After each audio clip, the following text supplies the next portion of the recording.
കോഴിക്കറികൾ എങ്ങനെ ഉണ്ടാക്കാം എന്നതാണ് വിഷയം. ആദ്യമായി ചിക്കൻ മസാല. കോഴിയെ നന്നായി കഴുകി വൃത്തിയാക്കുക.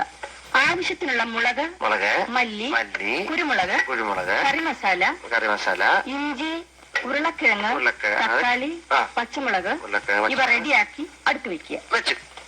മുളക്, മല്ലി, കറിമസാല, വെളുത്തുള്ളി ഇവ നന്നായി അരച്ചെടുക്കേണ്ടവയാണ്.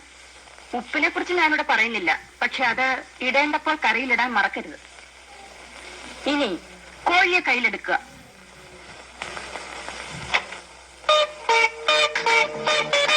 ഇനി മെല്ലെ ശ്വാസം അകത്തേക്ക് വലിക്കുക. കൈകൾ ഇരുവശത്തേക്കും അകത്തുക. ശ്വാസം മെല്ലെ വിട്ടുകൊണ്ട് പൂർവ്വസ്ഥിതിയിലേക്ക് വരിക.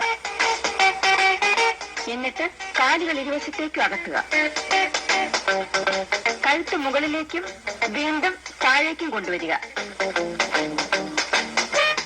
വീണ്ടും പൂർവ്വസ്ഥിതിയിലേക്ക് വരിക.